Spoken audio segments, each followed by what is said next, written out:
দিনের শুরুটা এতটা হ্যাপিলি হলেও লাস্টটা কিন্তু এতটা হ্যাপিলি ছিল না। সো হাই, আজ ছিল আমার বেটুর 6 উইকের ভ্যাকসিনেশন, আর আমি তার জন্য রেডি হয়ে গেছি, ওকে নিয়ে যাব। আমরা কিন্তু সাব সেন্টারে যাইনি, কারণ ওখান থেকে আমাদেরকে বলা হয়েছিল ওখানে ভ্যাকসিনেশন নিতে গেলে এখনও 5 থেকে 6 দিন লেট হবে।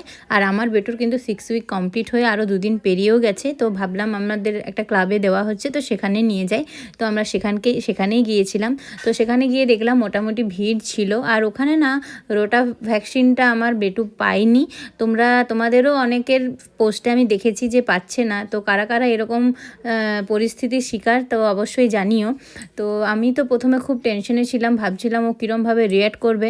তো বাড়ি আসা পর্যন্ত তো ওর অবস্থা ঠিকঠাকই ছিল, ও খুব সুন্দরভাবে এসে খেলেও ছিল। বাট ঘণ্টাখানেক পরে আমার বাড়ির পরিবেশ পুরো চেঞ্জ হয়ে যায়। ও প্রচণ্ড কান্নাকাটি করে, ওর বাঁ পায়ের পুরো চারিদিকটা সোয়েলিং হয়ে ব্লুইশ হয়ে ফুলে যায়। আর ও এতটা কান্নাকাটি করে, মানে আমি ওকে কোনো দিন এত কাঁদতে দেখিনি। সো আমাদের মন খুব খারাপ হয়ে গিয়েছিলো।